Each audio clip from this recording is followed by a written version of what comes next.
Imagine you are strapped into the sleekest starship humanity never built, a machine that hums like a cat who just discovered quantum mechanics. The engines flare, the stars stretch into luminous threads, and off you go, straight toward what people like to call the edge of the universe.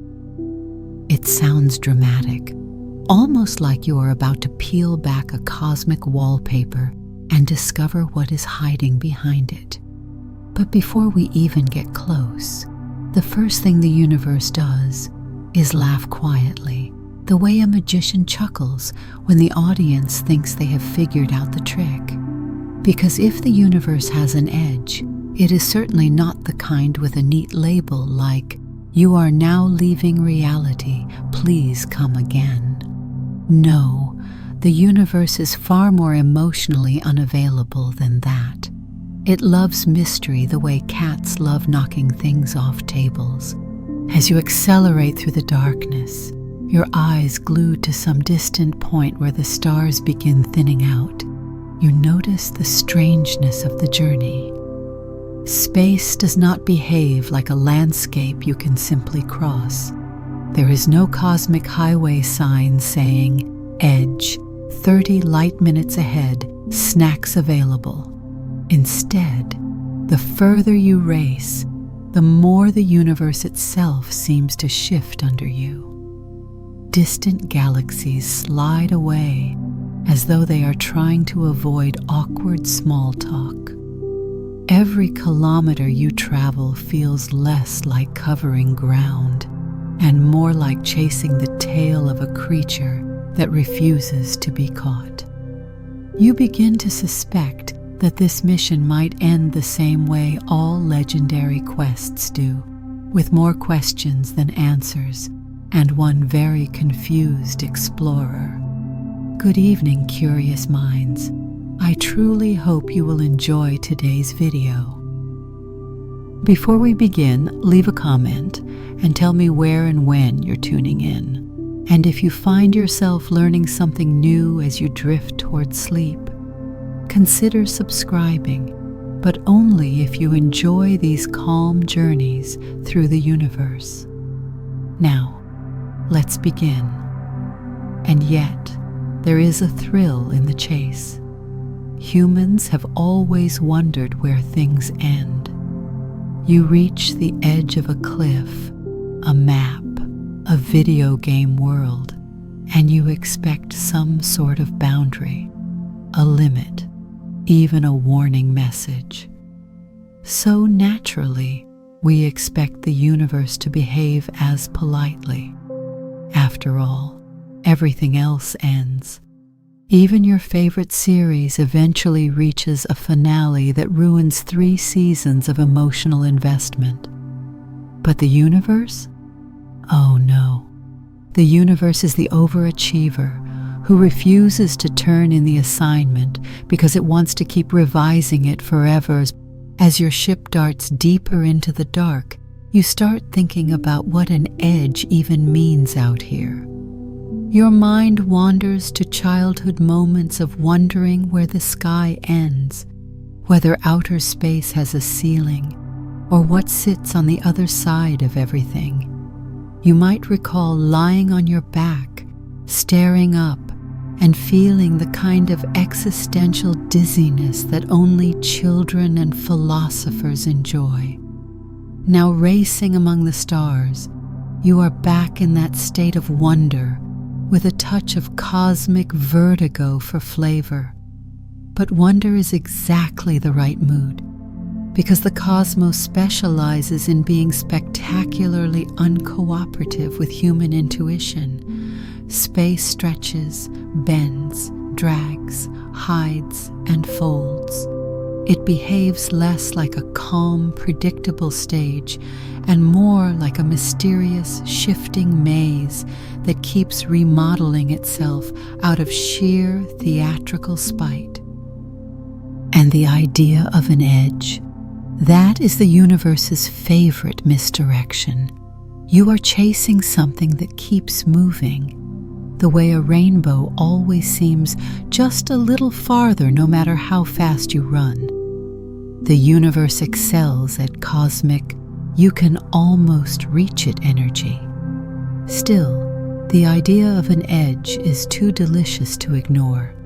Picture it, a final glow in the distance, a faint shimmer marking the border between everything that exists and whatever is beyond everything. You imagine drifting close enough to see strange patterns in space, like the fabric of reality developing wrinkles. Perhaps the stars twist into spirals, or the darkness itself thins out like fog near a cliff. Maybe you even expect a dramatic cosmic curtain, the kind stage managers pull right before Act 2. After all, if the universe is a show, surely it has backstage. But as your ship streaks forward, the stars do not thin. Instead, more appear behind them, and then more behind those. The darkness deepens, but never reduces to nothing. Space continues to fold around you, like an infinite scroll that refuses to hit the bottom. If the universe has an edge, it is hiding it with the skill of a seasoned illusionist. The cosmos is basically a magician who says nothing, reveals nothing, and smiles knowingly, while the audience tries desperately to peek behind the tablecloth. You start wondering if maybe the edge is not a physical place at all. Maybe the edge is more like a horizon, a limit to what you can reach, but not necessarily something that exists as a thing you can point at.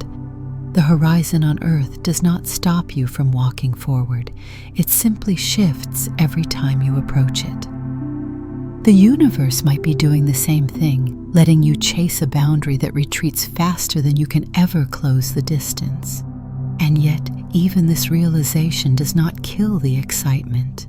The thrill of reaching for something unreachable is a special kind of human instinct. The cosmos knows this. It plays into it. It dangles impossibly vast mysteries in front of us, like a cosmic carrot on a cosmic stick.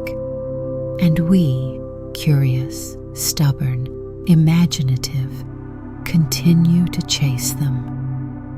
By the time your ship settles into a steady glide, you understand the truth of this chapter's mission. Chasing the edge of the universe is not about reaching a final wall. It is about embracing the mystery itself. The universe is vast, strange, playful, and secretive. It hides its answers with the finesse of a magician who never reveals how the trick works, but still leaves you wanting more. And as long as we keep wondering, keep chasing, and keep asking the impossible questions, the show continues.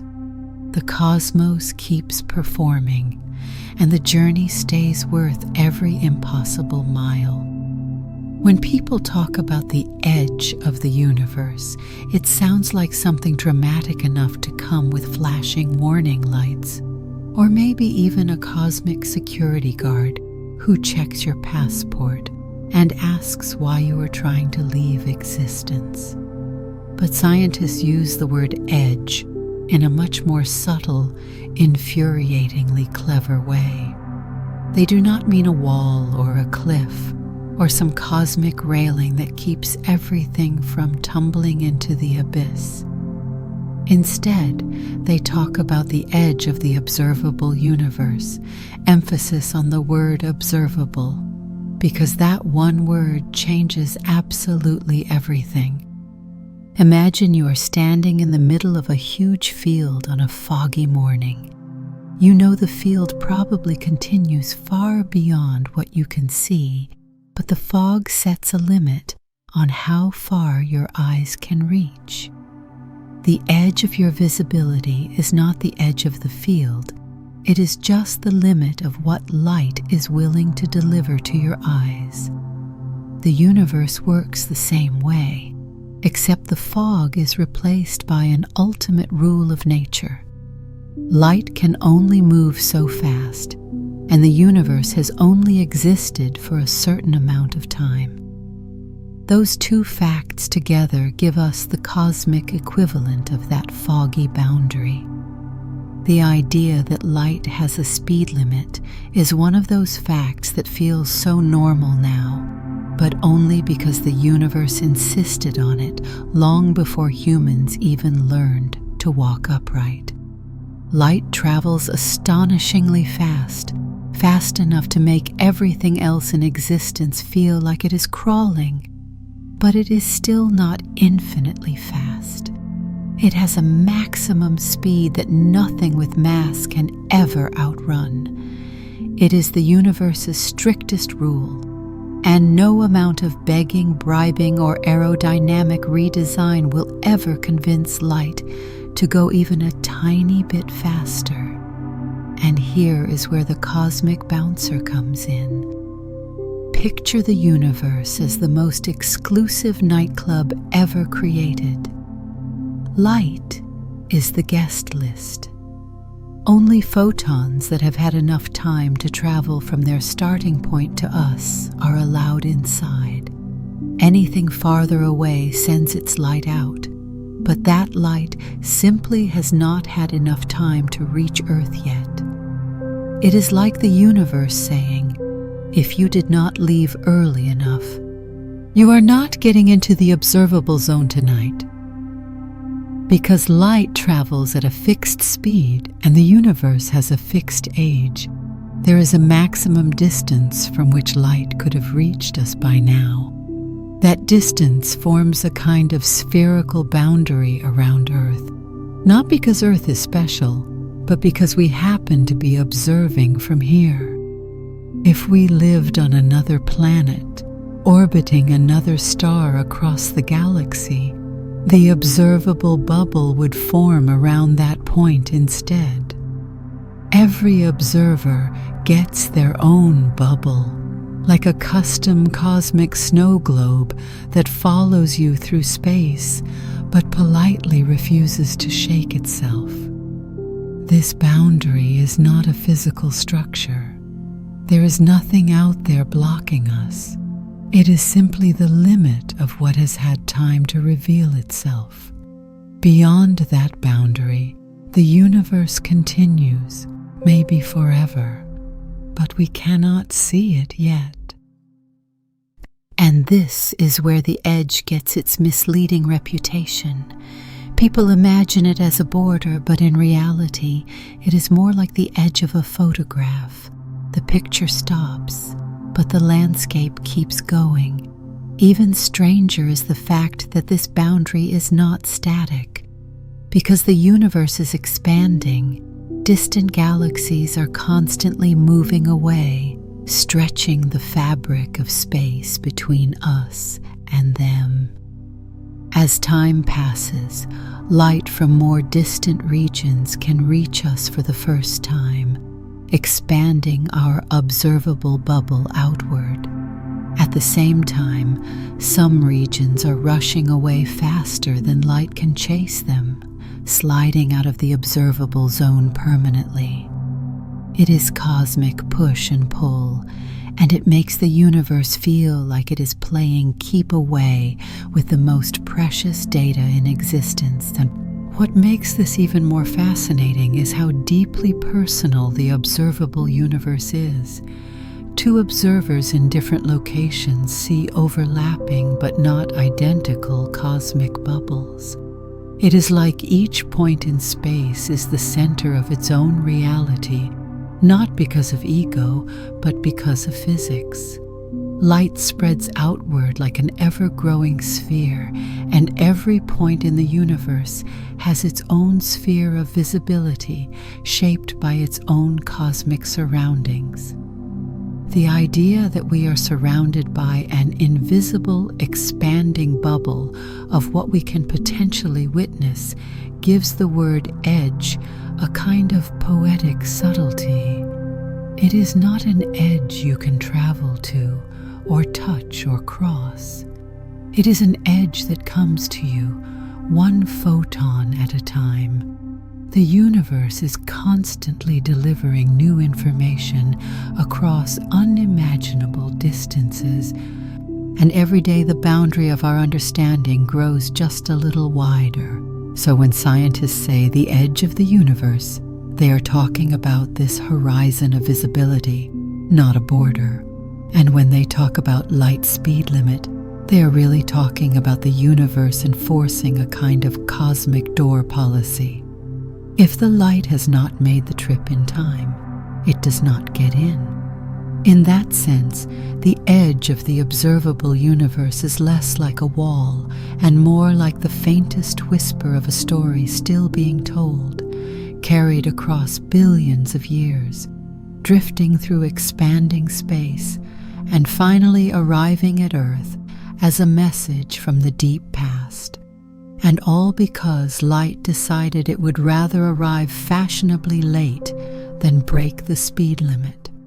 If you have ever watched people slowly shuffle away from you after you admit you do not like pizza, you have already witnessed a tiny emotional version of what galaxies have been doing for billions of years, drifting apart, politely but relentlessly. Except in the universe's case, the drifting is not personal. It is not about social preferences. It is not even about the galaxies themselves deciding to do a dramatic exit. It is space, the very stage beneath everything, stretching, slowly, constantly, quietly, like a cosmic yoga session that never ends.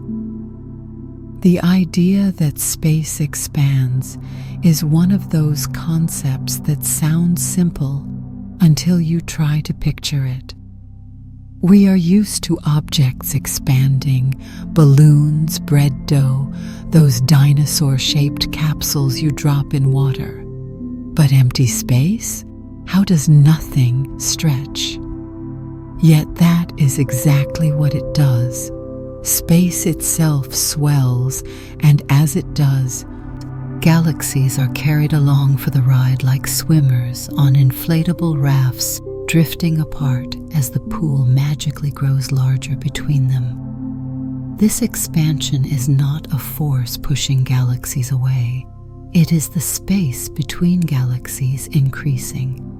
A galaxy does not rev its engines and fly off. Instead, it sits still, minding its own cosmic business, while the universe gently drags everything farther apart. The galaxies that are already far away appear to move away even faster, because there is simply more stretching happening between you and them. It is the same way two dots on a balloon get farther apart when the balloon inflates. The dots never move, but the rubber beneath them does. Now here is where things get truly interesting. The farther a galaxy is from us, the faster it recedes. This means that galaxies that were once cozy cosmic neighbors are now speeding away like they heard you insult their favorite snack food. Some are drifting at speeds so fast that you could chase them with the fastest spaceship imaginable, and they would still pull ahead. They are not outrunning you. The universe is quietly lengthening the road beneath your feet. This recession shapes everything we can observe. When a galaxy recedes, the light it emits gets stretched by the expanding space through which it travels. The stretching makes the light redder, a phenomenon called redshifting. You do not need to understand the technicalities to appreciate the poetic absurdity. The universe is so committed to expanding that it literally drags the color of distant galaxies toward the red part of the spectrum. It also means that as time passes, distant galaxies become dimmer and harder to detect. Some slip so far away that their light can no longer reach us at all because the expansion of space outruns the light itself. These galaxies are not disappearing. They are simply being carried into a realm beyond our observational reach. Cosmic expansion quietly edits our view of the universe, rearranging the cast so subtly that we hardly notice it happening. This constant drifting has another profound consequence. The universe today looks different from the universe of the past. Billions of years ago, galaxies were closer together. If you could take a cosmic time lapse, the universe would look like a colossal firework blooming in slow motion, petals of galaxies drifting outward along invisible currents. Every frame would reveal a grander scale, a wider gulf between clusters, and a landscape that feels like it is inhaling eternally. And space does not simply expand evenly everywhere. The expansion is fought locally by gravity, which tries to pull things together. Gravity is like the friend at a party trying to gather everyone into a group photo, while cosmic expansion is the friend who keeps wandering to the snack table and taking half the group with them. On small scales, gravity wins. Planets cling to stars, stars cling to galaxies, galaxies cling to clusters. But on enormous scales, expansion is the reigning champion. It triumphs in the spaces between galaxy clusters, stretching the universe like a slow, unstoppable tide. At the heart of this expansion lies a mystery that feels like the universe's attempt at deadpan comedy. The expansion is accelerating, not slowing down. Something out there, often called dark energy, is speeding up the stretching of space. It is as though the universe suddenly decided regular expansion was too boring and cranked the dial up a notch. The galaxies, unconsulted, simply drift faster. This speeding up expansion affects what we see in subtle but powerful ways. As the universe's growth accelerates, faraway galaxies are whisked away faster than ever, turning our observable universe into something like a cosmic museum. We see objects not as they are now, but as they once were, frozen in the light they sent long ago. Expansion ensures that the deeper we look into space, the farther we look back in time. A distant galaxy might appear as it was billions of years before Earth formed, because that is how long its stretched out light took to reach us.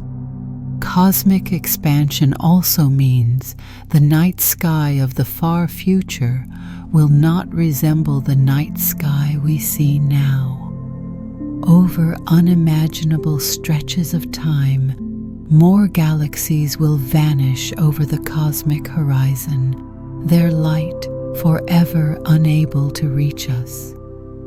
Eventually, only our local galactic group will remain visible, packaged neatly in its own gravitational bubble. The rest of the universe will drift out of sight entirely, leaving future astronomers with a sky that looks strangely empty. Cosmic expansion is rewriting the future's night sky before the future even arrives. Yet despite its slow, silent, unstoppable nature. The expansion of the universe is one of the reasons we know the cosmos is dynamic. It is evidence that the universe is not a static backdrop, but a living, evolving environment, a grand, expanding stage where galaxies play out their slow-motion choreographies. And maybe that is the most striking part. The universe is stretching all the time, right now, without rushing or apologizing. It expands with the confidence of something that has all eternity to work with. And as it continues, galaxies will keep drifting apart, calmly, consistently, like friends backing away from your controversial pizza opinions, one silent millimeter at a time. If you have ever seen a picture of yourself as a newborn, wrinkly, confused, and looking like you were personally offended by the concept of air, you already understand the essence of the cosmic microwave background. It is the universe's baby photo, snapped long before galaxies, stars, or any object capable of judging your hairstyle choices existed. The cosmic microwave background, often called the CMB by impatient physicists, is the oldest light we can possibly see. Not the oldest thing, but the oldest light, which is an important distinction because the universe kept many secrets hidden before it let any photons wander freely. To appreciate why this ancient glow marks the furthest boundary of our cosmic vision, you have to imagine the early universe not as a calm, empty expanse, but as a crowded cosmic soup. It was hot, so hot that atoms could not form because electrons and protons were too distracted by the cosmic equivalent of a perpetual rave. Light, trapped by this chaos, could not travel freely.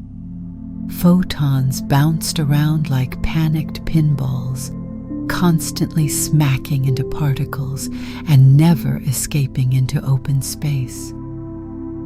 For nearly 400,000 years after the universe was born, everything was a blinding fog of charged particles and frantic energy. Trying to see through it would have been like trying to stare across a room filled with a billion glowing fireflies, all of whom decided to form a mosh pit. There was light everywhere, but none of it could get anywhere. Then something miraculous happened. The universe cooled enough for electrons and protons to settle down, pair up, and form neutral atoms. Suddenly the fog cleared. Photons, these tiny packets of light that had been trapped for ages, were finally free to travel in straight lines. They shot out in all directions, carrying with them a snapshot of that moment. That snapshot is the cosmic microwave background. It is the flash image of the universe's first clear day. When we detect this ancient light, we are essentially looking at the universe before it had the chance to grow up, before galaxies spun themselves into elegant spirals, before stars carved heavy elements from hydrogen, before planets formed from stardust. The CMB shows us the universe at the age of a cosmic infant, barely learning to hold itself together. The most surprising part is that this baby picture does not look particularly glamorous. It is not a glorious swirl of brightness or a majestic tapestry. It is faint, cold, and uniform.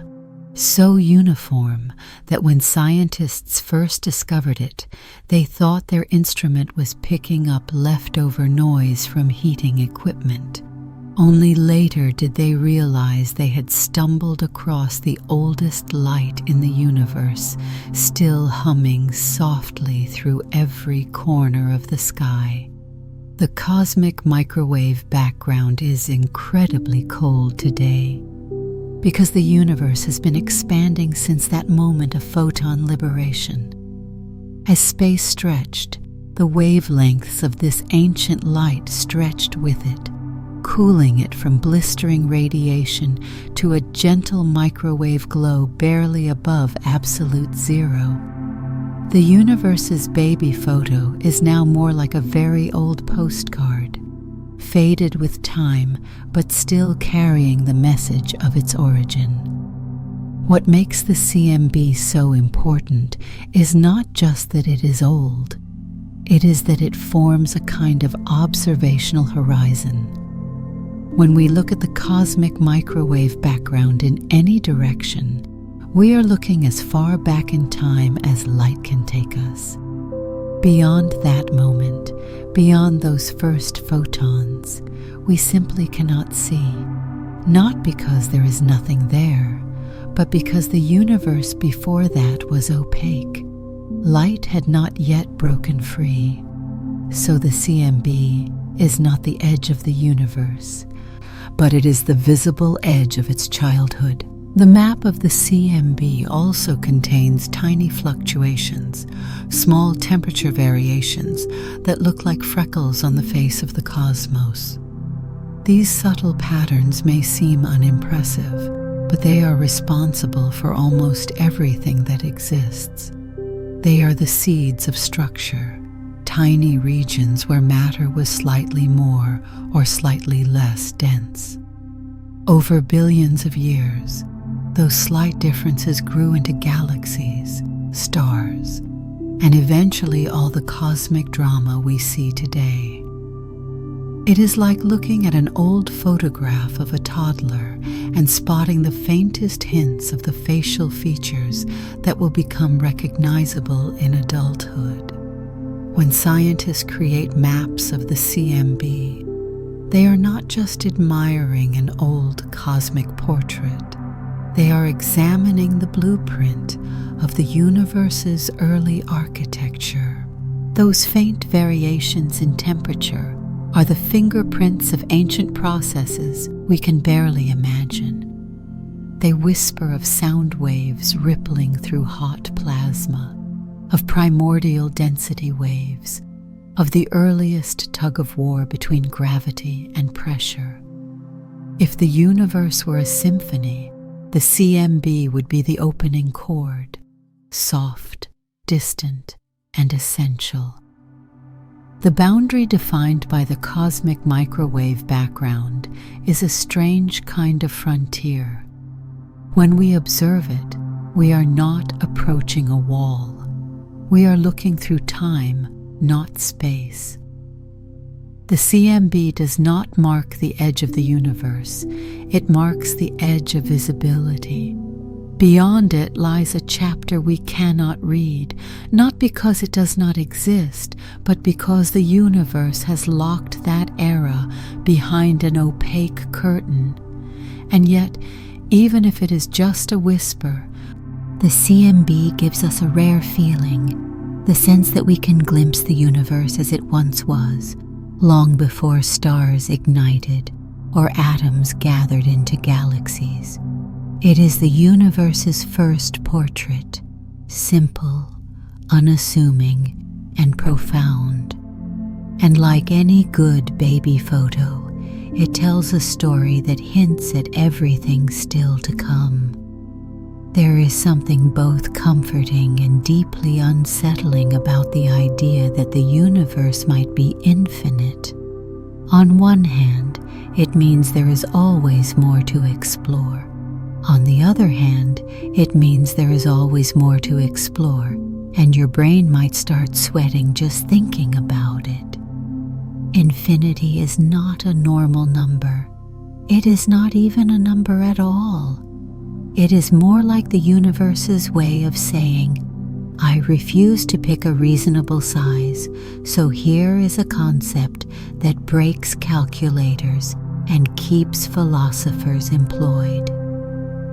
Infinity behaves in strange, almost mischievous ways.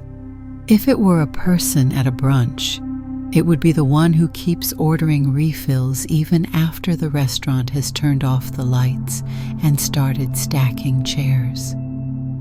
The reason infinity is so powerful and so confusing is that it does not follow the rules we expect. Add something to infinity, and you still have infinity. Subtract something from infinity, still infinity. Stretch infinity, squeeze infinity, divide infinity by the universe's favorite playlist. It is infinity all the way down. It is the bottomless brunch that never ends, the cosmic buffet that never runs out of pancakes. So when scientists propose that the universe might be infinite, they are not picturing a giant box of space that simply goes on too far to measure. They are saying that space might have no boundary at all, no edges, no outer surface. No cosmic fence with a polite, "Please do not lean on the edge of reality" sign attached. It just keeps going, without repeating, without stopping, without giving you so much as a scenic overlook to rest your brain. One of the reasons scientists consider an infinite universe is that it seems to fit the measurements of space incredibly well. Observations show that the universe is very flat, not in the emotionally disappointing way, but in the geometric sense. If space were curved like a giant sphere or a cosmic donut, light would bend around in distinctive ways over enormous distances. But so far, every measurement suggests that space is shockingly flat, like a sheet of cosmic paper that refuses to crinkle, and an infinite flat universe makes mathematical sense. The same way an infinite line extends forever without looping back on itself. Of course, just because something makes sense mathematically does not mean our brains are ready for it. Try walking in one direction forever. You cannot. You eventually hit a lake or a wall or your own sense of boredom, but space does not have such problems. If it is infinite, then walking forever would always take you somewhere new. You would never loop around, never reach an edge, never find a cosmic signpost telling you to turn back. You would just keep moving, step after step, into new territory that stretches endlessly ahead. And yet, as infinite as the universe might be, we only ever see a limited portion of it. Our view is restricted by how far light has traveled and by the speed at which the universe is stretching. This creates the odd situation where the universe might be infinite, even though our observable bubble is very much finite. It is like living inside a small room with no windows inside a mansion that goes on forever. You can only explore the room, but the mansion does not care about your limitations. It just continues hall after hall, oblivious to your curiosity. If the universe is infinite, then it also means something strange about matter. No matter how far you go, you will never reach a region where the universe suddenly stops having galaxies. There is no barren perimeter, no quiet edge, no thinning of stars, just endless cosmic real estate. You could travel in any direction for 100 trillion years and still find galaxies, clusters, nebulae, and more space beyond them. Infinity does not do empty endings. It prefers limitless extensions, but infinity brings with it some truly wild implications. One of them is the idea that in an infinite universe, every possible arrangement of matter could occur somewhere. That means somewhere out there, farther away than any light will ever reach. There could be planets nearly identical to Earth, stars nearly identical to our Sun, entire regions of space that accidentally formed in ways that mirror our own. Infinity does not just allow repetition, it practically guarantees it.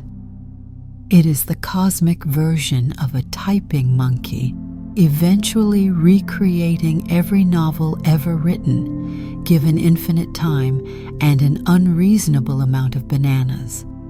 However, these repetitions are not clones or replicas. They are simply coincidences born from endless possibilities playing out across endless space. It is not destiny or symmetry or cosmic mirroring. It is just what happens when you let randomness stretch into infinity. It is the universe saying, if I have infinite canvas, I am going to paint everything. But infinity is not just a playground of repeating patterns. It is also a reminder that the universe may be far bigger than we can ever comprehend. Even our most advanced telescopes and detectors are like tiny flashlights in a vast forest at night. They illuminate only a small patch, while the rest stretches on and on, untouched by our instruments and our imagination. And if the universe is infinite, then this forest is not just vast, it never ends. Every direction holds unseen wonders, uncounted stars, and unimagined structures. This possibility can be intimidating, but it is also deeply poetic. An infinite universe means the cosmos does not confine curiosity. There is no final frontier, no ultimate map, no final chapter in the story of exploration. Instead, there is an open expanse that invites wonder, even as it outpaces understanding. Infinity does not promise answers, it promises possibilities, endless, shimmering, curious possibilities. And just like a bottomless brunch, it keeps refilling your plate whether you asked for more or not. Picture yourself inside a giant video game world, the kind where you march confidently toward the horizon, determined to escape the map, only to discover that after walking far enough, you mysteriously reappear exactly where you started. No loading screen, no teleportation effect. You just stroll across the boundary of the universe and end up behind yourself, like you took a cosmic shortcut you did not ask for. This bizarre loop, where space folds back onto itself, is not just a gamer's fever dream. It is one of the ways the universe might actually work. The idea begins with something wonderfully strange. Space does not have to be flat. We are so used to thinking of space as an empty, endless grid that it feels almost rude to discover it can bend, warp, stretch, and twist. But space is not a rigid frame. It behaves more like an enormous, flexible fabric shaped by mass and energy. That fabric can curve positively like a sphere, negatively like a saddle, or remain fairly flat like a calm sheet. And this curvature is not a metaphor, it is a literal property of reality. Curved space means that straight lines might not behave the way you expect. In everyday life, a straight line stays straight. But on a sphere, a straight line, the shortest path, eventually loops back around. If you started walking directly south from the North Pole, then kept going without turning, you would eventually return to where you began. Not because you curved, but because the space beneath your feet curved. The path stayed loyal, the world played tricks. Now take that concept and apply it to the universe. If space is curved in just the right way, then traveling straight through it might eventually bring you back to your original position without you ever changing direction. You could set off on a grand, heroic space voyage, chart a perfectly straight line, and centuries later, bump right into your home system from behind, as though you performed the biggest cosmic U-turn in history without meaning to. This possibility comes from the geometry of the universe itself. In a positively curved universe, space behaves somewhat like the surface of a sphere, except in 3 dimensions instead of 2. We cannot easily imagine a 3-dimensional surface curving back on itself because our brains were not built with that kind of geometry in mind. But mathematically, a universe like this works beautifully. There is no boundary, no edge.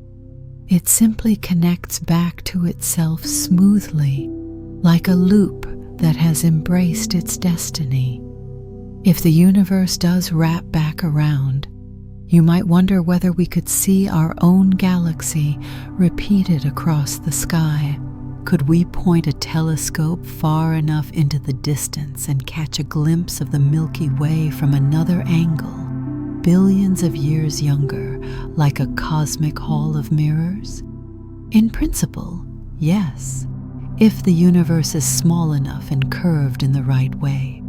Light traveling through a looping universe could circle around, allowing us to see multiple versions of the same galaxy scattered across the heavens. It would be the ultimate case of cosmic déjà vu. But curved space is not just about looping. It also influences the rules of how objects move. Curvature tells matter how to travel, and matter tells space how to bend, a kind of cosmic feedback loop that governs gravity. When you see planets orbiting stars or galaxies swirling gracefully in spirals, you are watching space itself dictate the choreography. Gravity is not a force tugging things along like a cosmic puppeteer. It is the curvature of space guiding them along the straightest possible paths, even if those straight paths curve dramatically. This curvature might also mean that triangles drawn on cosmic scales do not behave like classroom triangles. If you draw a triangle on a sphere, the angles add up to more than a straight line. Draw one on a saddle-shaped surface, and the angles add up to less. In space with curvature, geometry gets creative. Shapes stretch, distances shift, and lines that look parallel might suddenly decide to meet or drift apart, simply because the fabric of the universe bends beneath them. One of the most mind-bending aspects of curved space is that you cannot always tell it is curved by looking at small sections of it. Stand on Earth's surface and everything looks flat beneath your feet. You can walk for miles without noticing any curvature. The ground only reveals its roundness when you explore farther or observe from above. The universe might work the same way. On small scales, solar systems, galaxies, even galaxy clusters, space may appear flat.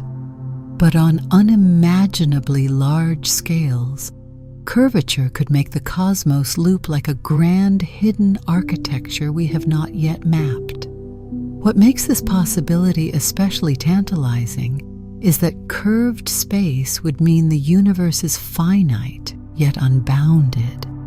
It would have no edges, no walls, no outer rim, a space that ends without ending. Imagine a book that never repeats a page, but also has no final chapter, or a racetrack without walls where every lap takes you somewhere new. until eventually it leads you home from a direction you did not expect. That is the poetic charm of a curved universe.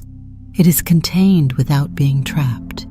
And if future explorers ever manage to set off on a long enough journey in such a universe, they might discover the cosmic equivalent of walking around a spherical planet, only without ever knowing they were curving. The ship's path would remain straight according to its instruments, and yet, through the magic of geometry, the path would loop back to its point of origin. It would be the strangest homecoming imaginable, not a return caused by turning around, but by obeying the universe's deepest geometry. Curved space turns reality into something far richer than the flat, familiar world we tend to imagine. It hints that the cosmos might be playing a long, elegant game of hide and seek with its own shape, wrapping itself, folding itself, and guiding travelers along paths that reveal secrets only when approached from the right angle. And if space does curve in this looping, cosmic video game way, then every straight line becomes not just a direction, but a journey with a surprise ending. If you have ever stared at a donut, not just stared, but really contemplated it, you may have suspected that this pastry holds deep cosmic wisdom. And strangely enough, you would not be wrong. The universe, in one of its more mischievous moods, might actually be shaped like a donut, or a pretzel, or a three-dimensional analog of something you have never seen, but would absolutely trust to appear in a geometry textbook written by a cryptic wizard. This is the realm of cosmic topology, where the universe stops pretending to be a simple stretch of space and starts revealing the wild variety of shapes it could secretly possess. Topology is not about how space looks, but about how it connects. A sheet of paper and a long ribbon may look different, but topologically they are fairly similar. A donut and a coffee mug, however, are considered the same topological shape because they both have one hole. You can morph one into the other if you imagine the world is made of cosmic clay. This is the kind of thinking scientists adopt when they try to describe the universe not just by how big it is or how curved it might be, but by how its pieces stitch together at the farthest boundaries, if it has boundaries at all. The idea that the universe has a specific topology means that when you travel far enough in one direction, you might not bump into a wall, fall into a void, or get a postcard that says, "Wish you were not here." Instead, you could appear from behind yourself, having crossed a boundary that connects seamlessly to another part of space. It is as though the universe has decided to fold itself elegantly, allowing distant regions to be neighbors in disguise. One of the most famous topological candidates is the three-dimensional torus. A torus is the fancy name for a donut, and imagining space as a donut does not mean the universe is a delicious ring floating in the void. Instead, it means that space loops around in multiple directions. Think of a video game map where walking off the right side of the screen drops you onto the left side. Now imagine that happening in every direction: forward, backward, up, down, diagonally, and in all the bizarre orientations a three-dimensional creature like yourself cannot fully visualize. In a universe with toroidal topology, The cosmos looks infinite because it repeats without obvious seams. You could travel in a perfectly straight path and eventually return to your starting point without having turned around. You could, in principle, see multiple copies of the same galaxy across the sky, each separated by vast distances, but actually just different wraparound views of the same region. The universe could be pulling a cosmic prank, showing you the same scenery from different angles and hoping you never notice. But why stop at donuts? Topology allows for far stranger shapes. The universe could be shaped like a three-dimensional equivalent of a Mobius strip, where traveling long enough would flip you like a cosmic pancake, so that right becomes left and left becomes right. It could be shaped like a horn, stretching endlessly in one direction while curling into a finite pocket in another. It could be a manifold with so many folds and identifications that describing it requires words even mathematicians say apologetically. Some possible shapes allow for boundaries that are not boundaries. In certain topologies, space might connect in ways that make edge a meaningless concept. Instead of hitting an end, you slide smoothly into another region that was always there, just disguised by the geometry. It is like discovering your house has a secret hallway that loops back into your living room, even though you were sure you had walked in a straight line. Of course, if the universe does have a non-trivial topology, meaning it loops, folds, or stitches itself, it could leave clues in the sky. Scientists search for repeating patterns in the cosmic microwave background, like identical circles or mirrored structures. If we found such repetitions, they would be evidence that light has wrapped around the universe and returned from different directions. It would be like seeing your own silhouette reflected not in a mirror, but in the very fabric of space. Another possibility is that the universe is multiply connected. That means certain points in space that seem far apart are actually neighbors, linked through hidden shortcuts. These shortcuts are not wormholes in the sci-fi sense. They are just the way the geometry connects distant regions. Traveling a short distance in one direction might take you near a place that appears much farther away when viewed from Earth. The universe could have an underlying structure that plays hide and seek with distance itself. But cosmic topology does not necessarily require the universe to be finite. Some shapes can be infinite and still have complex connections, like a never-ending maze where the hallways twist and turn but never shut down exploration. Others are finite but boundless, lacking edges while still containing a fixed volume. Topology gives us a universe that can be large or small, infinite or finite, elegant or chaotic, all depending on how space chooses to link its seams. The truly astonishing part is that we would not notice these topological twists on small scales. Space near us behaves normally. Planets orbit stars. Stars orbit within galaxies. Nothing looks like it is looping or folding. The topology becomes noticeable only at truly cosmic distances, distances so vast that light takes billions of years to make a round trip. If the universe is a donut, it is a donut far too large to fit in human imagination. And yet the possibility is irresistible. A universe shaped like a cosmic pastry feels both humorous and profound.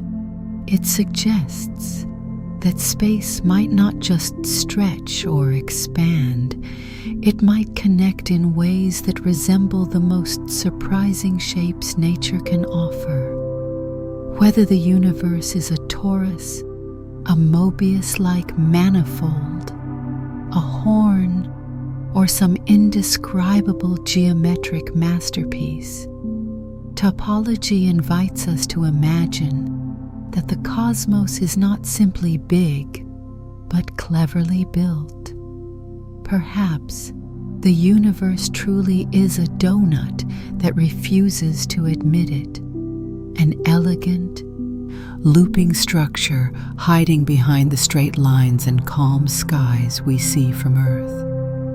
And if that is the case, we are all wandering across a cosmic bakery without realizing the geometry beneath our feet.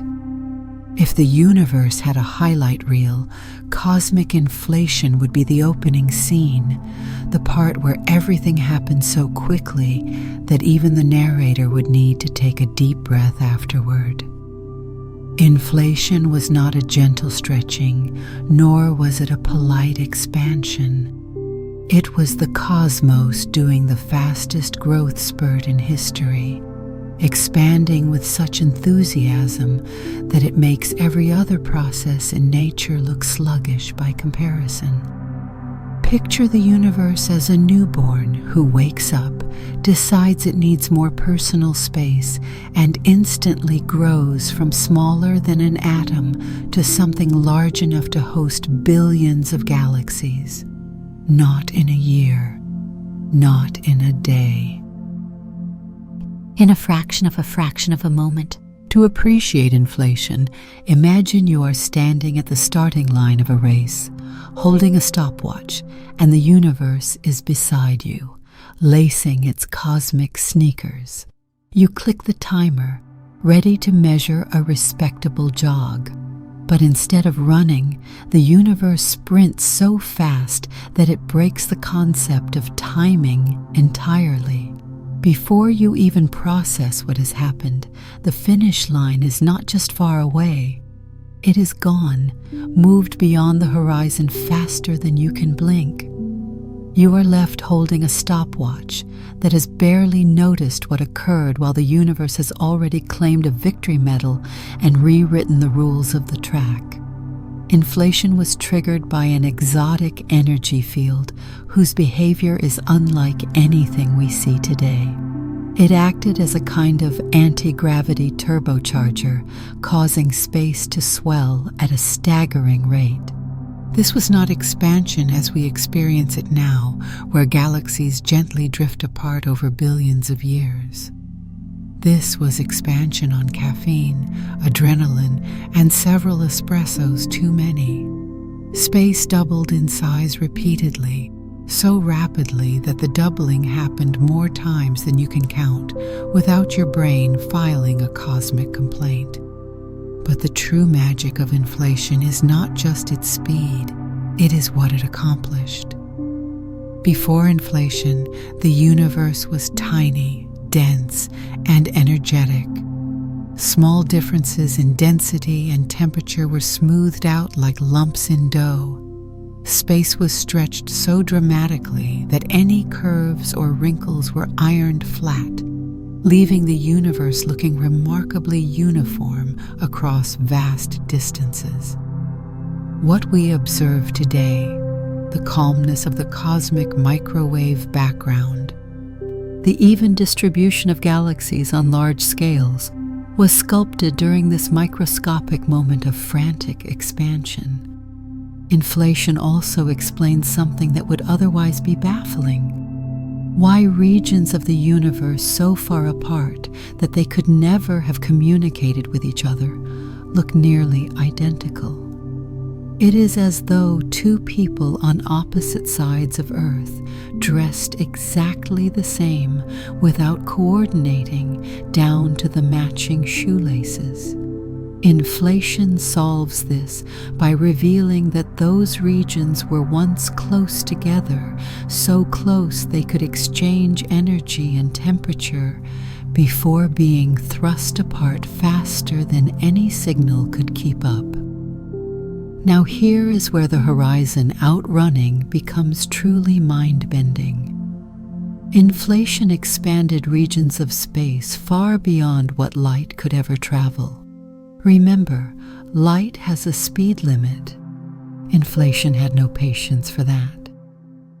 It took areas that were tiny enough to communicate and separated them so drastically that light will never bridge the gap between them.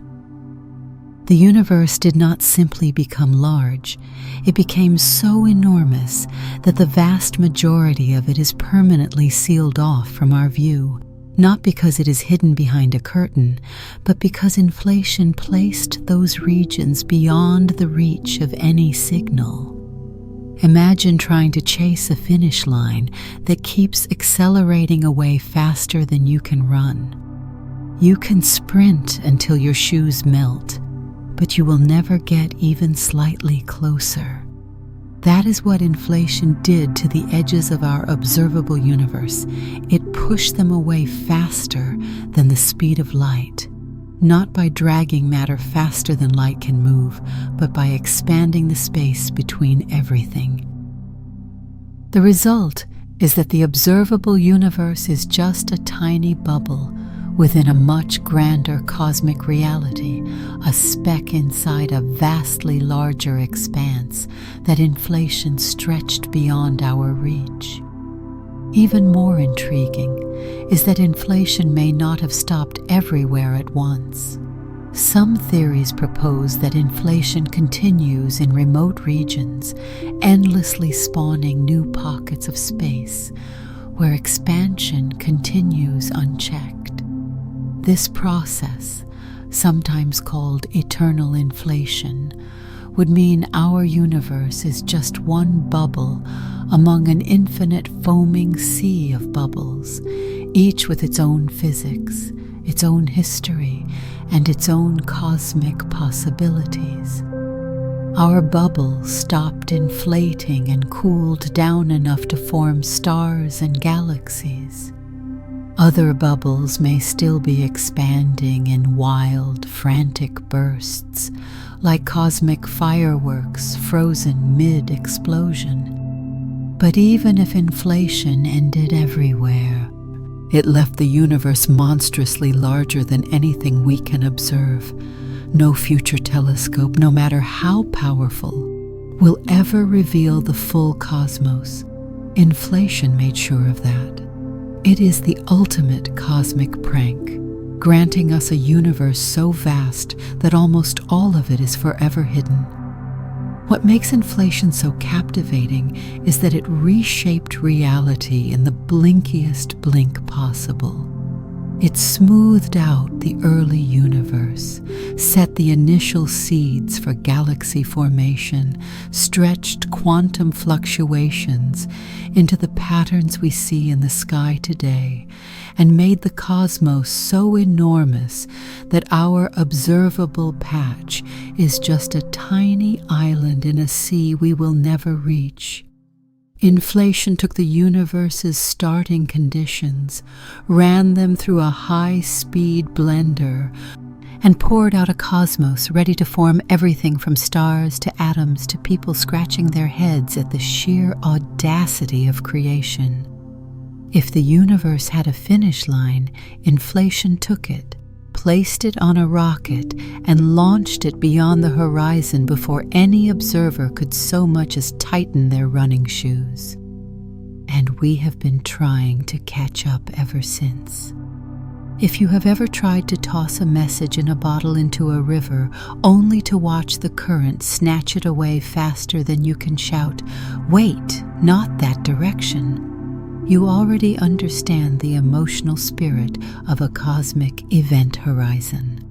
An event horizon is not a wall, not a fence, and not a cosmic border checkpoint. Instead, it is a boundary created by the relentless expansion of the universe, a boundary beyond which information simply cannot reach us anymore. No matter how desperately it tries, it is a farewell line, but not a dramatic one. It is more like the quiet moment, where a faraway boat slips behind the curvature of the sea, and you realize it is not coming back. To understand a cosmic event horizon, imagine that the universe is a river whose current gets faster the farther out you go. Nearby regions drift gently, barely noticeable, but beyond a certain distance, the flow becomes unstoppable. No matter how hard something paddles, whether it is matter, light, or the most determined photon with a high caffeine tolerance, it cannot swim upstream fast enough to counter the current. That critical distance is the event horizon, the dividing line between "we can still receive your messages" and "your postcards will never arrive." This phenomenon arises because the universe is expanding, but not at a leisurely pace. On the vastest scales, the expansion accelerates. Regions of space are being carried away from us increasingly quickly, not because they are moving through space, but because space itself is stretching beneath them. Imagine standing on a rubber sheet while someone pulls it from all sides. Objects sitting on that sheet get carried apart, even if they make no effort to move. They cannot resist the stretching. They simply go along for the ride.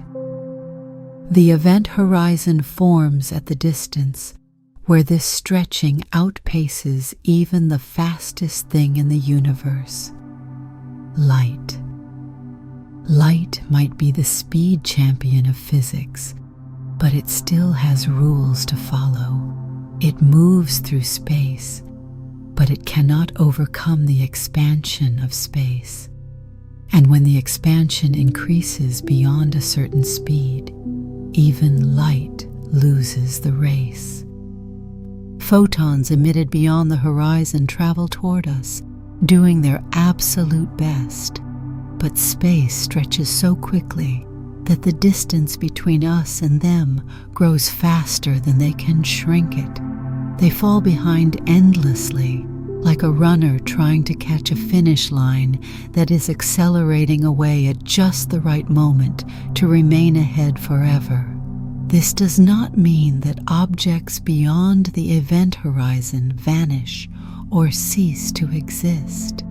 They are still out there, doing whatever cosmic things they do, forming stars, colliding galaxies, creating planetary systems that will never know we exist, but their stories will never reach us.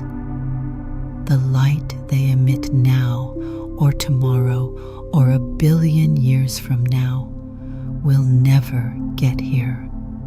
We are permanently locked away from their future. Our relationship with anything beyond the horizon becomes frozen in time, defined only by the light that left them before they slipped away. The strangest part is that we can still see some of these distant things, but only as they used to be. Light that departed long ago, before the event horizon overtook them, can still arrive at Earth. We can observe galaxies that are already unreachable, galaxies we will never see age, never see change, never watch evolve. They shine at us from the deep past, like messages in bottles that were tossed before the current sped up. Once that old light is gone, no new messages will replace it. Their stories will simply stop mid-sentence. The cosmic event horizon is not fixed in place. It evolves as the universe evolves. As the expansion accelerates, more and more regions drift beyond the point of no return, crossing the boundary where their light becomes forever lost to us.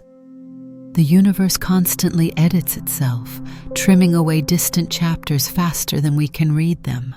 Every day, vast cosmic structures slip permanently out of our observable future, not with a dramatic flourish, but with a calm, steady departure. You might think this sounds lonely, like being left behind by an expanding cosmos that refuses to slow down. But the truth is more nuanced. The event horizon is a reminder that the universe is dynamic, not a static stage, but an ever-changing landscape shaped by physics that does not bend to human expectations. It is a horizon that exists not because the universe wants to hide from us, but because expansion alters the very paths light can take. The concept also forces us to rethink what distance means.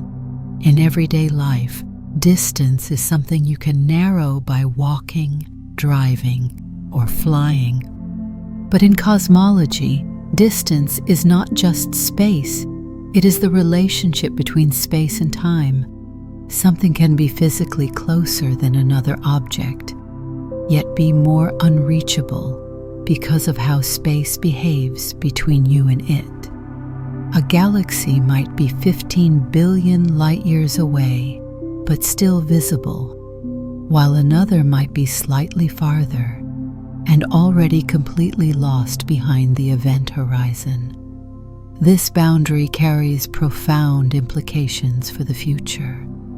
As the cosmic acceleration continues, the observable universe will steadily shrink in terms of what remains visible over time. Not physically shrink, space keeps expanding, but the number of galaxies accessible to future observers will dwindle.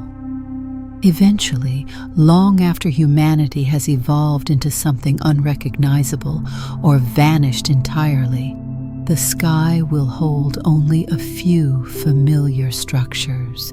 The grand tapestry of galaxies will fade out one by one, like the lights of distant ships disappearing into dark waters. Yet there is something beautiful in this inevitability. The cosmic event horizon reminds us that the universe is not a static archive. It is alive, restless, and endlessly reshaping what is knowable. It challenges our curiosity, urging us to look deeper while acknowledging that some mysteries will forever remain on the far side of possibility. Like a message in a bottle tossed into a river that is sprinting away, the universe shows us that not all stories are meant to reach us. Yet the act of searching, of observing, of wondering, remains one of the most profound journeys we can take. Imagine you are sitting in the captain's chair of a spaceship built for one purpose: reach the edge of the universe. You have snacks, optimism, and a vessel so technologically advanced that it makes every sci-fi spaceship you have ever seen look like a glorified lawnmower. You set a course straight outward, fire the engines, and brace yourself for the grandest road trip ever attempted. But right from the start, the universe throws its first curveball. The moment you begin to accelerate, time itself stops cooperating. At first, time dilation feels like a party trick. You push your ship toward the speed of light limit, and your onboard clock starts falling behind clocks back home. You age more slowly. Minutes pass inside the ship, while hours pass on Earth. You take a sip of your drink, glance at the calendar, and realize entire months have slipped by back home while your beverage is still warm. Traveling near light speed turns you into a kind of reluctant time traveler, drifting forward through the future simply by refusing to slow down. But this is just the warm-up. As you accelerate harder, heading straight toward what you hope is the universe's edge, the relativistic effects grow stranger. Space compresses in the direction you are traveling, not physically, but through the warped lens of your perspective. Distances shrink. Galaxies that would take billions of years to reach at normal speeds suddenly seem within visiting range. You feel almost triumphant, as though Einstein himself has opened a cosmic express lane just for you. Yet the universe is not so easily impressed. While your ship shortens distances from your perspective, the universe has its own response. It starts moving the goalpost. Faraway galaxies are not sitting politely at fixed coordinates, waiting for you to arrive. They are being carried away by the expansion of space, and the farther you travel, the faster that expansion becomes. It is like heading toward a finish line that is being hauled away by a very determined forklift. No matter how fast your spaceship moves through space, you cannot stop space from expanding under you.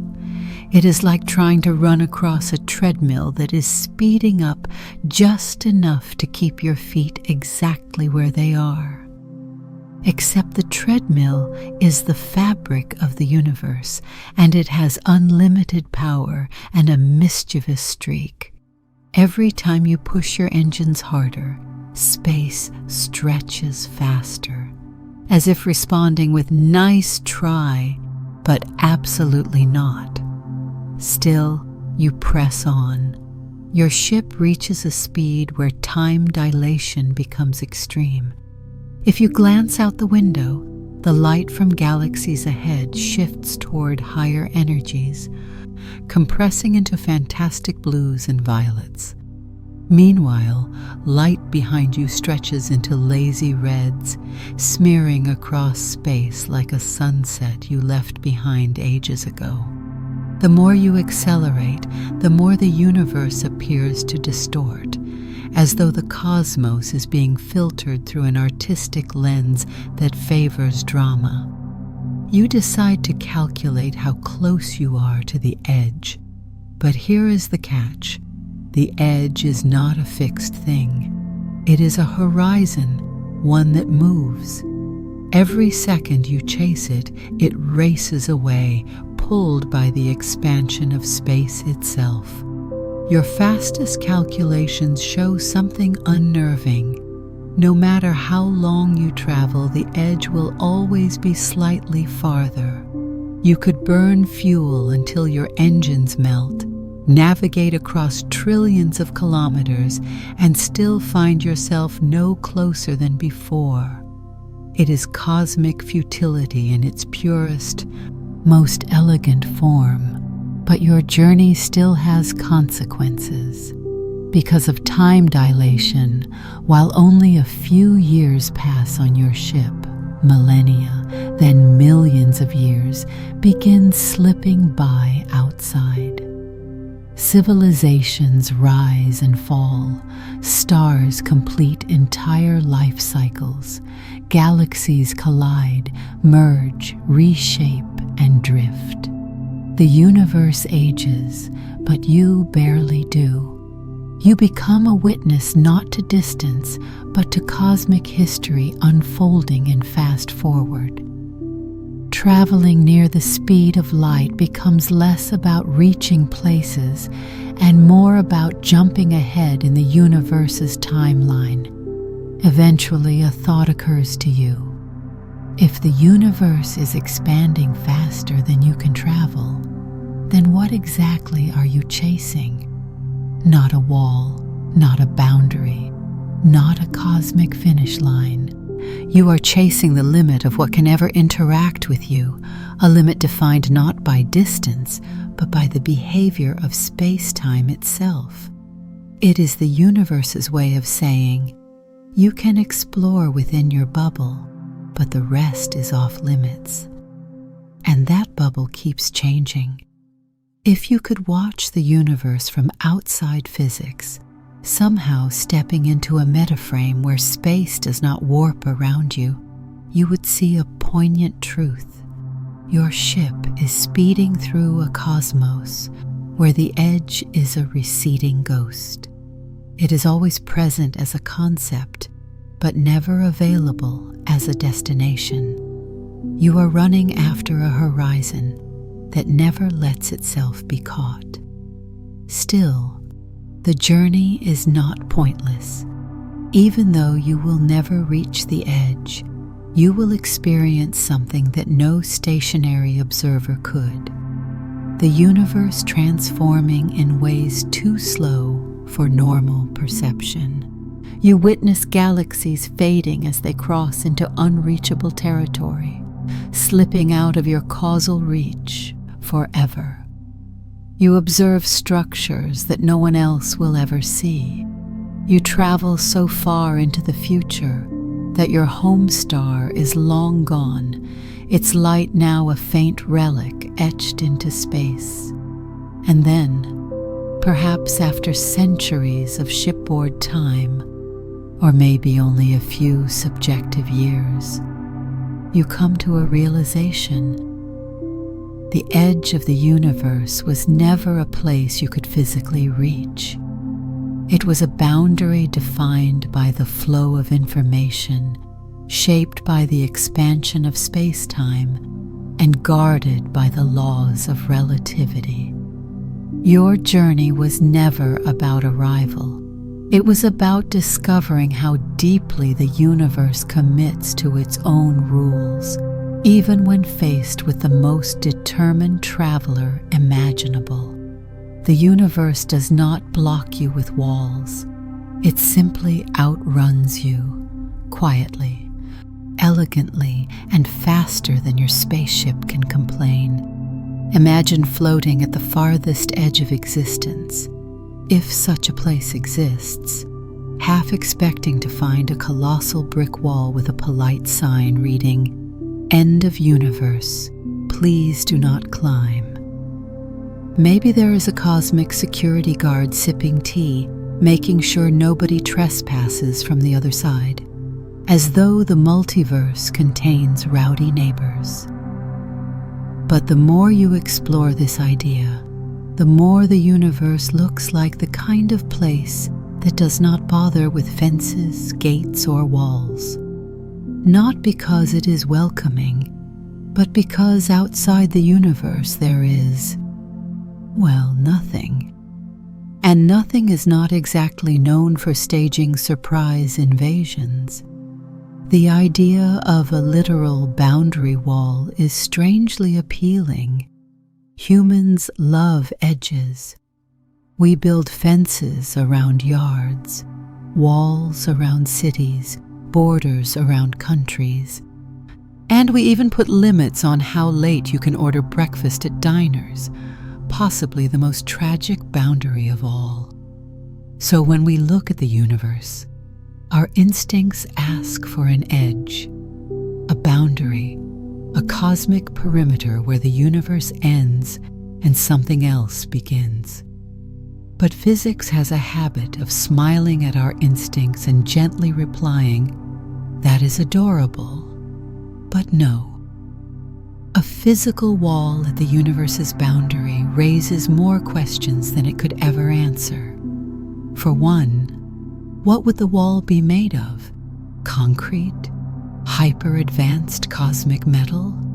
Something forged in the fires of 1,000,000,000,000 stars? And who is responsible for putting it there? The universe is not known for its home decorating skills. It is not out there installing drywall or setting up guardrails. And if there were a literal wall, on which side would it be built? The inside or the outside? If it is on the outside, then who installed it and why? If it is on the inside, then who is it trying to keep in? The problem is that the universe is not like a room with an interior and an exterior. Space is not embedded within something else. It defines its own geometry. Asking what lies beyond space is like asking what is north of the North Pole. The question sounds meaningful, but nature answers with an elegant shrug. Space does not need an outside. It is the container of all outsides. If the universe had a wall at the edge, it would need to sit inside a larger space. But then that larger space would be part of the universe, which defeats the entire point. The cosmos is too efficient to make that kind of conceptual mess. Instead of a physical wall, physicists talk about boundaries in far more subtle ways. Some models propose that space might simply end, not with a surface but by ceasing to be. You would not crash into anything. You would not bounce off. You would not even notice a dramatic transition. The coordinates describing your position would just stop having meaning. You would reach the end of the map, except the map does not rip. It just refuses to give you any more numbers. It is less like a wall and more like a polite mathematical nope. Another imaginative idea is that the universe might have a boundary that wraps back into itself, like the edges of certain video game worlds. You step forward expecting to exit reality, but instead you reappear behind yourself, confused, slightly embarrassed, and possibly suspecting you have walked in a metaphysical circle. In that case, there is no wall, just topology playing tricks. But this looping idea belongs to curved space, not literal walls, and the universe seems too committed to smoothness for sharp boundaries. Even more amusing is the thought of the universe enforcing a hard stop at some limit, like a giant cosmic touchscreen where physics stops responding. You stretch out a hand, expecting to reach deeper into space, and instead you feel resistance, like tapping a glass surface. But this idea falls apart immediately. A solid boundary would violate the entire structure of space-time. Light would bounce off it. Particles would slam into it. Waves would reflect from it. We would see echoes of such a surface in every direction, like a cosmic hall of mirrors. Instead, the universe looks wonderfully matte, with no reflections or rebounds.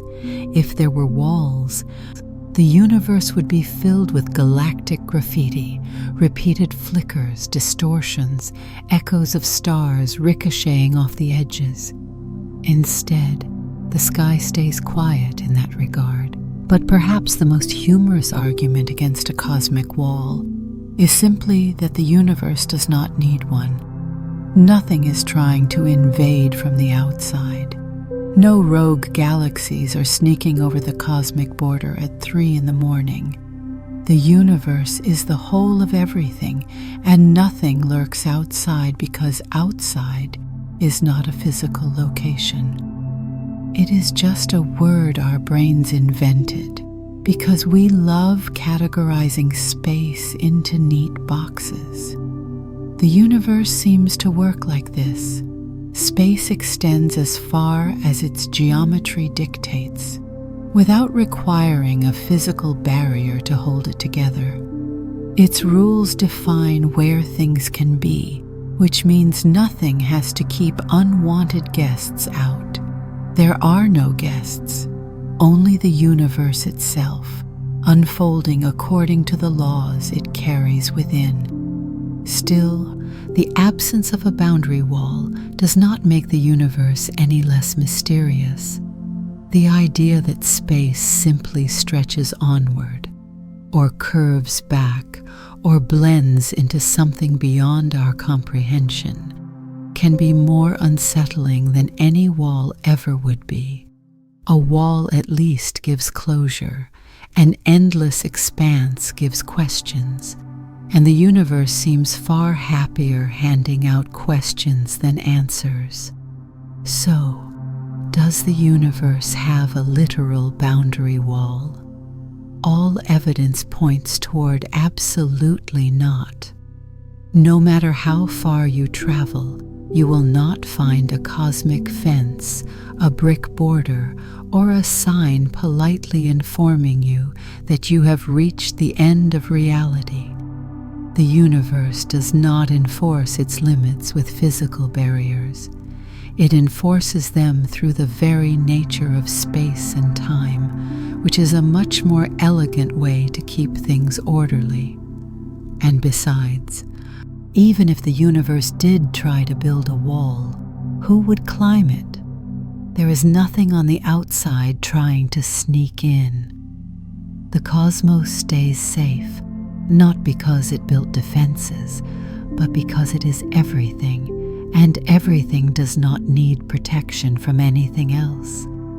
Consider for a moment doing something spectacularly impossible. Stepping outside space itself. Not stepping outside your house or outside your planet, or even outside the universe's observable bubble. Those are child's play by comparison. No. Imagine stepping outside space-time, the very fabric that makes distance, direction, and duration possible. It is a thought experiment so bold that the laws of physics would probably file paperwork to protest, but we are going to attempt it anyway.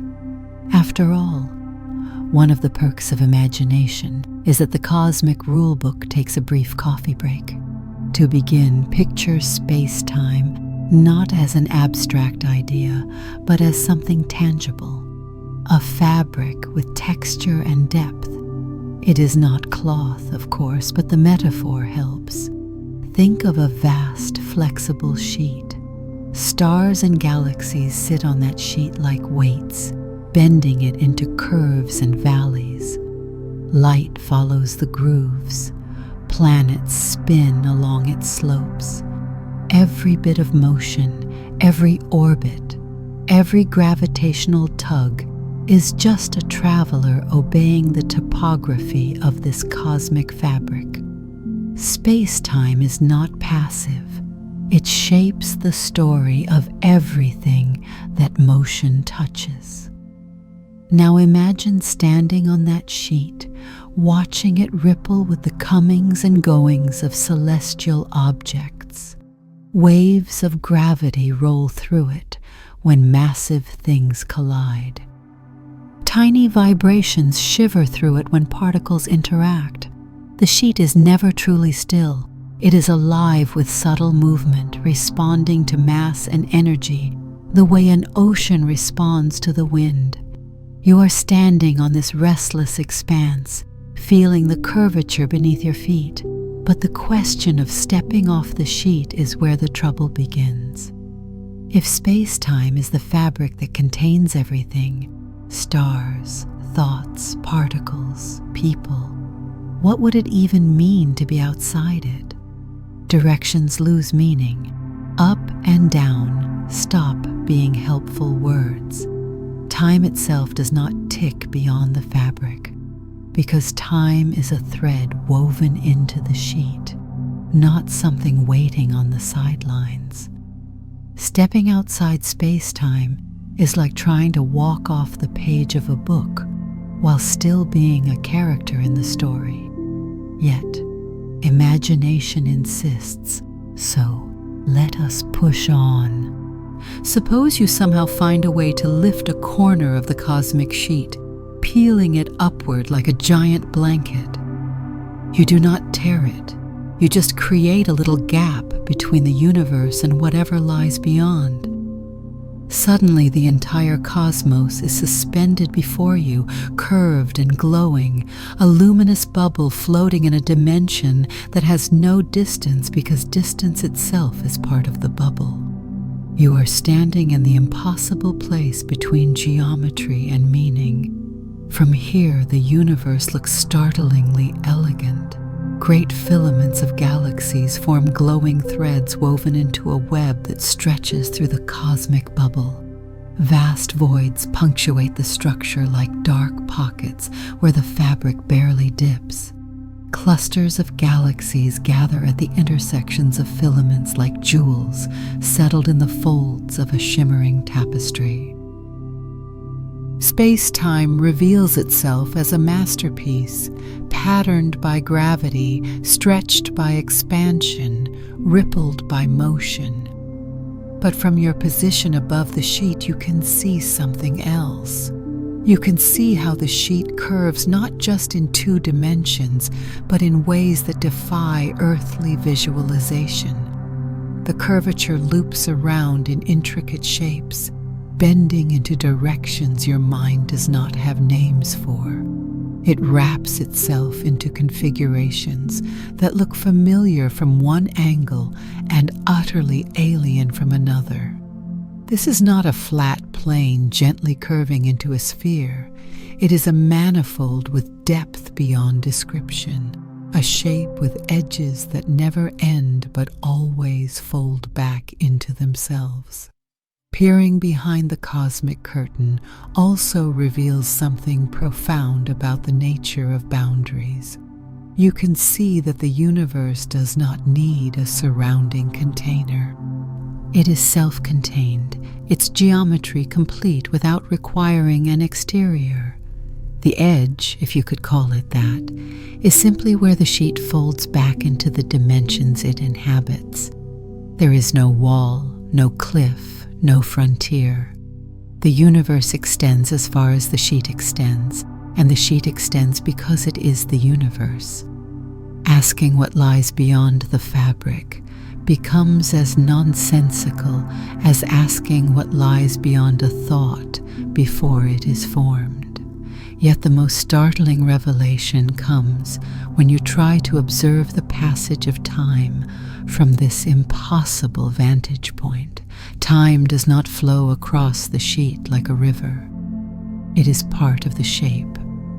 Moments are not lined up in a row. They are layered through the fabric, giving it thickness. The past is not behind you, and the future is not ahead. They are inscribed into the structure of the sheet itself, each moment curled into the folds. From outside space-time, before and after look strangely alike. The universe becomes a sculpture, not a process. But this vantage point does not grant omniscience. If anything, it exposes how limited the idea of outside truly is. The moment you try to interpret what you see, your mind tugs at concepts that only function inside space-time. Words like distance, speed, and edge dissolve under your feet. You realize that stepping outside space-time does not give you a clearer view. It strips away the frame of reference that makes understanding possible at all. You can see the shape of the universe, but without the tools that let you make sense of shape. Eventually, the cosmic curtain closes. You return to space-time, falling back into the fabric like a diver piercing the surface of the sea. Your thoughts regain structure, directions return, time flows. The universe becomes something familiar again, a vast expanse with mysteries still hidden, but mysteries framed within the rules that give your mind a place to stand. Stepping outside space entirely was only a thought experiment, a temporary suspension of physics for the sake of imagination. But it reveals a profound truth. The universe is not simply a place to explore. It is the context that makes exploration meaningful. Space-time is not just the backdrop to the cosmic story. It is the story's pages, binding the narrative together in a structure as intricate as any you could ever hope to peek behind. Imagine, for a moment, that our universe is not the whole cosmic story, but just one bubble floating in an impossibly large cosmic foam. Each bubble is its own universe, carrying its own laws of physics, its own kinds of particles, its own cosmic quirks, and maybe even its own version of you who made different life choices, like the version who learned the violin or the version who still thinks socks with sandals is a bold fashion move. This playful idea is not just the stuff of sci-fi daydreams.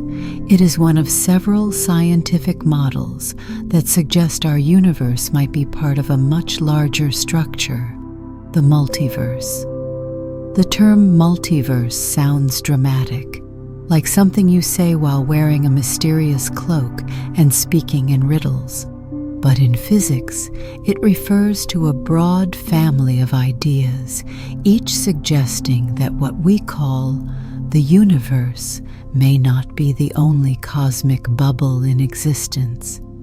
The concept appears in several areas of theoretical physics, like quantum mechanics, cosmology, and string theory.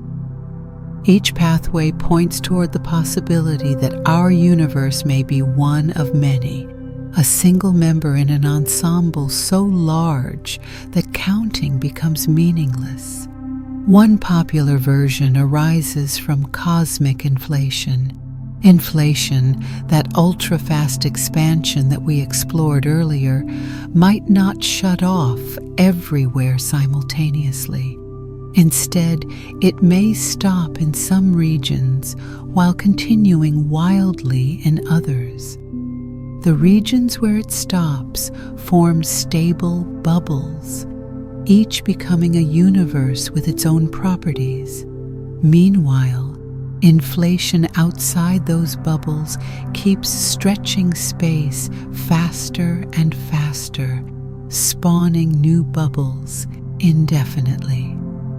Picture a pot of simmering liquid where bubbles form, grow, and separate. Except instead of water and steam, you have universes drifting apart on an ever-expanding backdrop. In this scenario, our own universe is one such bubble, immense, isolated and expanding, but ultimately just one in a grander cosmic sea. If you were somehow able to leave our bubble and wander into the surrounding inflating space, you would find that it behaves nothing like our familiar cosmos. That region would not be empty space as we understand it. It would be a frenetic, inflation-driven environment where physical laws are violently unstable. It would not be a place where planets orbit stars or molecules form complex patterns. It would be more like trying to stand inside an explosion while reading a newspaper, not ideal conditions for sightseeing. This leads to a delightful but overwhelming implication. If the multiverse exists, there might be universes where gravity is stronger or weaker, where atoms never form, where dimensions differ, or where space behaves in ways that would make a seasoned physicist sit down and breathe into a paper bag. Some of these universes might be lifeless, others might be bizarrely structured. A few might be habitable, though not necessarily in any way familiar to us. The multiverse is a cosmic experiment with all possible settings turned on. Every bubble tries a different configuration, and our universe just happens to be one where physics allowed galaxies, stars, planets, and people to exist. But what would it even mean to reach the edge of our universe's bubble?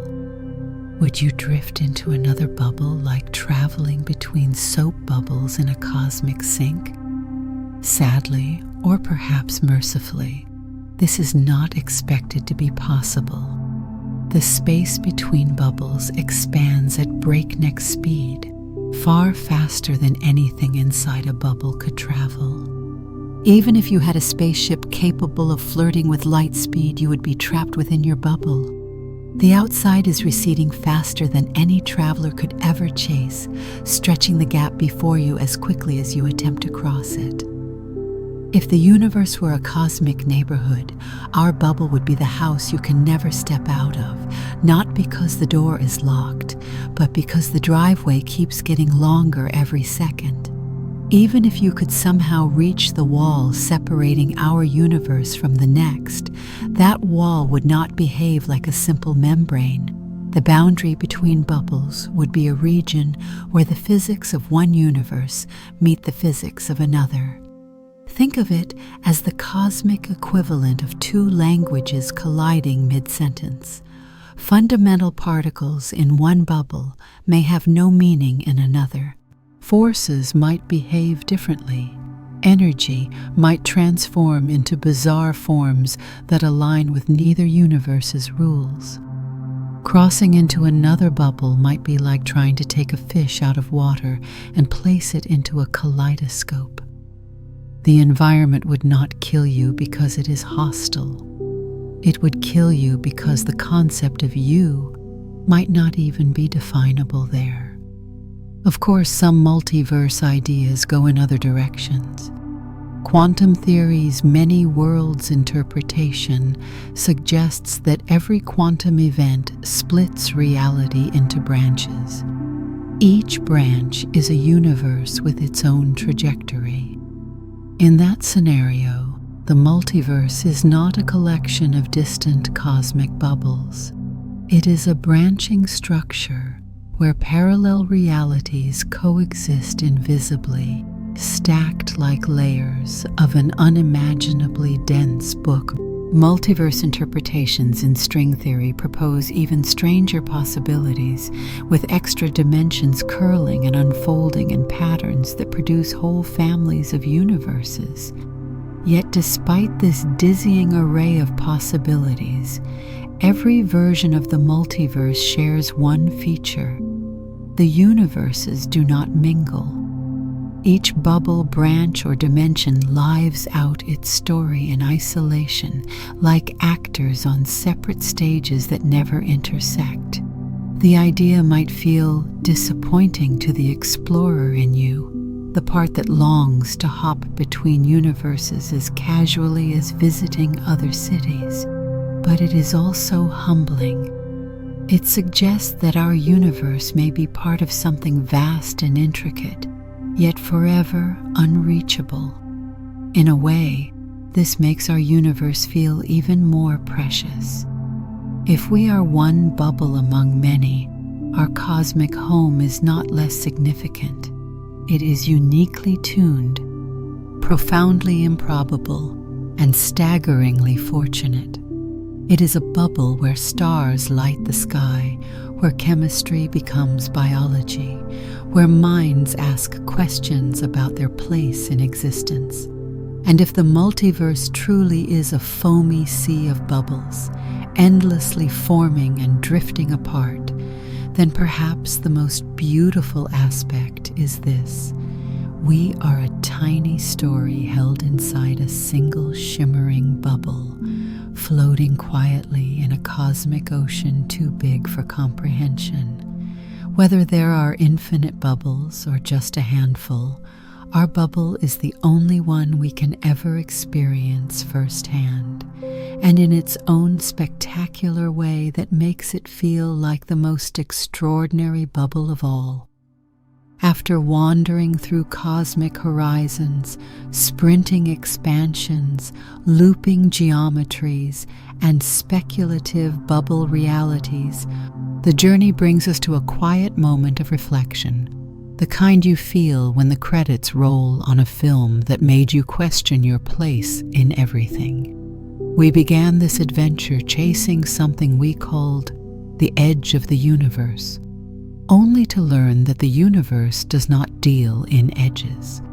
It deals in horizons, mysteries, and limits so cleverly disguised that they almost seem like riddles written into the fabric of existence. If the universe has been consistent about anything, it is its talent for turning simple questions into labyrinths of meaning. Ask where space ends, and you are handed a story about the observable cosmos, a bubble defined not by walls, but by the speed of light and the age of everything. Ask what lies beyond that bubble, and the universe responds by accelerating its expansion, ensuring that most of its farthest regions fade beyond reach. Ask about boundaries, and you discover that curvature can loop space so elegantly that you might walk straight forever without finding a border. Ask about the ultimate outside, and you run headfirst into the realization that outside space is not a place in any sense the human mind can comfortably use. Every answer the universe gives seems to contain a boundary, but not the kind you can touch, not the kind your spaceship can crash into, not the kind that behaves like an edge in any familiar way. Instead, the boundaries are woven into the rules, into relativity, quantum mechanics, topology, geometry, and expansion. The universe hides its limits inside the laws that govern it, as if to say, you can explore, but only through the language I have provided. And in many ways, that is the real edge, the frontier of knowledge, framed by the constraints of physics. Our journey has shown that the universe's limits are not located at the far reaches of space, but at the far reaches of understanding. Just as early explorers once stared across oceans without knowing what continents lay beyond, we stare across cosmic distances, knowing there are things we cannot yet see, cannot yet measure, cannot yet conceptualize. The difference is that the universe does not promise a reveal. It does not guarantee that all mysteries are solvable. The cosmos may be infinite or finite, or wrapped or bubbled or folded, or something even stranger, something we do not yet have the mathematics to describe. But perhaps the most remarkable thing is that the unknown does not diminish the universe's beauty. It enhances it. Every boundary of knowledge is an invitation. Every unanswered question is a pathway into deeper curiosity. When we talk about the edge, we are not looking for a cosmic wall. We are looking for the point where today's ideas start to tremble and tomorrow's theories begin. The edge is the frontier where science meets imagination, where equations meet wonder.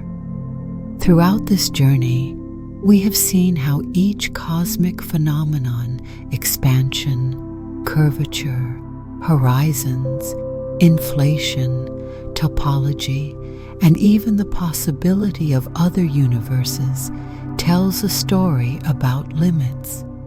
We learned that light itself builds the observable boundary. Expansion builds a boundary of reach. Curvature builds a boundary of shape. Inflation builds a boundary of scale. Topology builds a boundary of connectedness. And the multiverse, if it exists, builds a boundary of isolation. There is no singular edge. There is a mosaic of limits, each defining different aspects of reality. Yet these boundaries are not failures of understanding. They are the scaffolding of progress. Science thrives on the edge, not at the center. The pursuit of these mysteries has fueled generations of discovery, and it will likely fuel countless more. Each time we refine our tools or sharpen our theories, we push that edge a little farther, illuminating another sliver of the cosmic unknown, and maybe that is the universe's greatest trick. While it withholds its deepest secrets, it reveals just enough to keep us chasing. It gives us glimpses, a faint microwave whisper of its infancy, the red glow of distant galaxies beaten back by expansion, the gravitational curve of massive objects reshaping space around them, the possibility of other universes flickering just beyond reach. It tells just enough of its story to make the rest irresistible. In the end, the edge we sought turns out not to be a place, but a metaphor. It is the boundary between what we know and what we yearn to understand. The universe does not hide its edge. It is the edge, a playground of curiosity stretching in every direction, challenging us to follow as far as physics will allow. And as for the humorous truth, yes, the cosmos guards its secrets with unparalleled skill. It reveals hints in cosmic background radiation, in the motions of galaxies, in the behavior of particles, and in the geometry of space. But just when we think we have the full picture, the universe politely taps us on the shoulder and says, "Actually, there is something else you should know," before unveiling another layer of mystery entirely. Compared to that, your phone battery is practically an open book. At least when it disappears, it sends a warning. The universe does not offer such courtesy. It holds on to its secrets like they are precious treasures, revealing them only in small, teasing fragments. Maybe that is why humanity keeps looking upward. Not because we expect to find the literal edge of existence, but because the cosmos continues to challenge us, inviting us to explore, to question, and to imagine beyond the boundaries of what we already know. The true edge of the universe is not out there in space. It is the horizon of understanding we have yet to cross. And every step we take, every question we ask, brings us closer to the next mystery waiting to unfold.